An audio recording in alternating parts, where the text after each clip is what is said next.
আজকে আমি যে ক্লাসটি শুরু করতে যাচ্ছি, এই ক্লাসটি হচ্ছে ত্রিপুরা ফরেস্টার অ্যান্ড ফরেস্ট গার্ডের জন্য। আর যে চ্যাপ্টার থেকে অঙ্কটি শুরু করতে যাচ্ছি, ওই চ্যাপ্টারের নামটা হচ্ছে নাম্বার সিস্টেম। বাংলাতে বলা হয় সংখ্যাতত্ত্ব।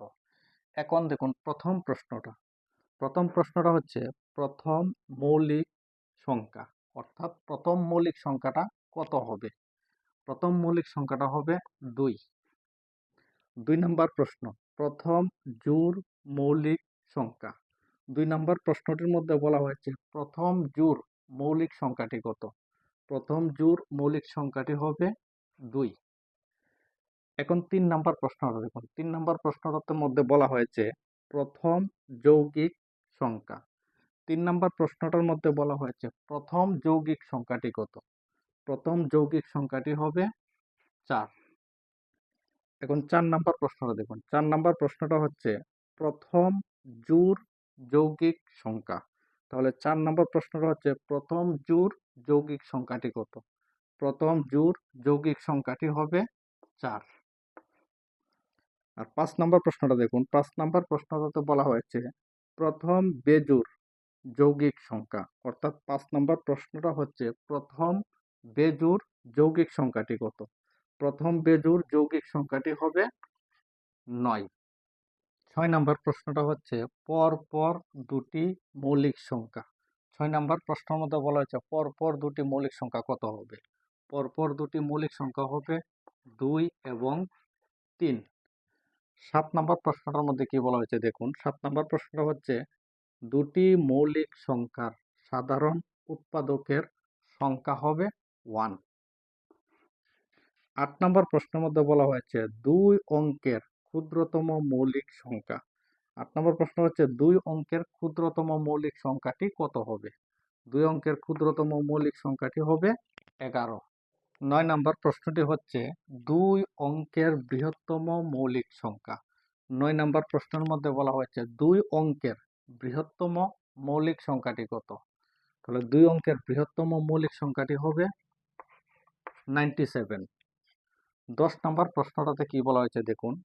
3 অঙ্কের ক্ষুদ্রতম মৌলিক সংখ্যা। 10 নম্বর প্রশ্নের মধ্যে বলা হয়েছে 3 অঙ্কের ক্ষুদ্রতম মৌলিক সংখ্যাটি কত? 3 অঙ্কের ক্ষুদ্রতম মৌলিক সংখ্যাটি হবে 101। এখন 11 নম্বর প্রশ্নটা। 11 নম্বর প্রশ্নের মধ্যে বলা হয়েছে 3 অঙ্কের বৃহত্তম মৌলিক সংখ্যা।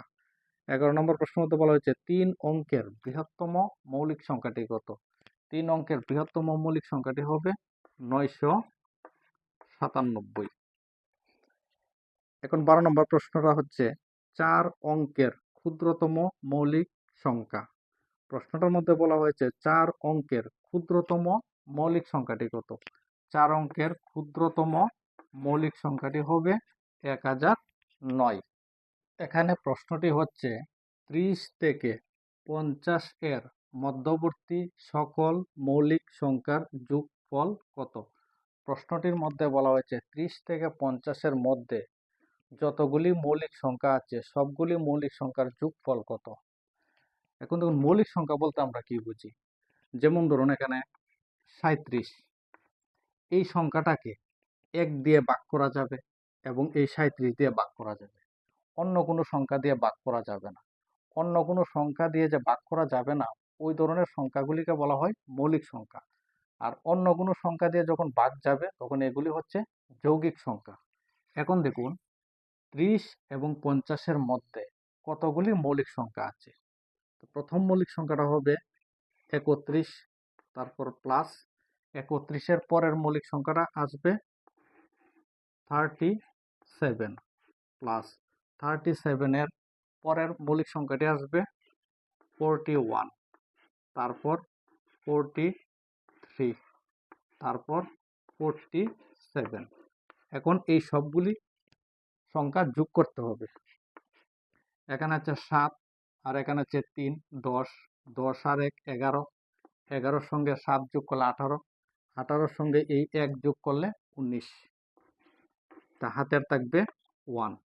এখানে 4 আর 4 8, 8-এর সঙ্গে 4 যোগ করলে 12, 12-র সঙ্গে 3 যোগ করলে 15, 15 আর 3 যোগ করলে 18, আর হাতের 1 19।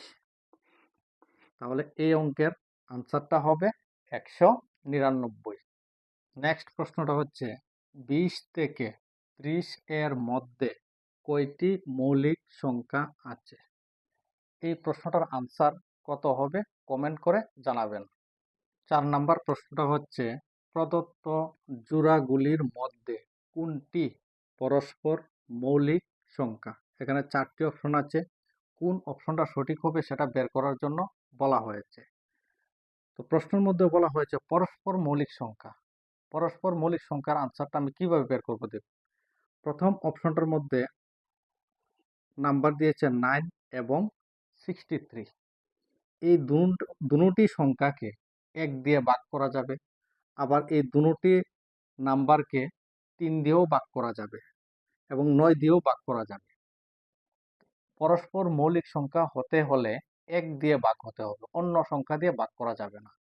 তো এই নাম্বার দুটিকে 1 ছাড়া অন্য নাম্বার দিয়েও ভাগ করা যাচ্ছে, তাই অপশন এ আনসার হবে না। এখন অপশন বিটা দেব। এখানে আছে 21, এখানে আছে 42।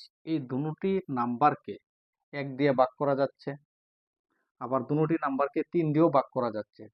তো 1 ছাড়া অন্য নাম্বার দিয়ে যদি ভাগ করা যায় তাহলে এটা পরস্পর মৌলিক সংখ্যা হবে না। তো option B wrong. Option C, এখানে আছে 51, এখানে আছে 141। 1 দিয়ে তো দুটো নাম্বারকে ভাগ যাবে, আবার দেখুন 3 দিয়েও ভাগ করা যাচ্ছে। তো যদি 3 দিয়ে ভাগ হয় তাহলে এই অপশনটাও আনসার হবে না। এখন লাস্ট অপশন দেখুন, এখানে আছে 11, এখানে আছে 21। এই দুটি নাম্বারকে 1 দিয়ে ভাগ করা যাবে, 1 ছাড়া অন্য নাম্বার দিয়ে এই দুটো নাম্বারকে ভাগ করা যাবে না। তো প্রশ্নের মধ্যে বলা হয়েছে প্রদত্ত জোড়াগুলির মধ্যে কোনটি পরস্পর মৌলিক সংখ্যা? তাহলে পরস্পর মৌলিক সংখ্যা হচ্ছে 11 এবং 21। তাই এখানে অপশন ডিটা হবে কারেক্ট আনসার।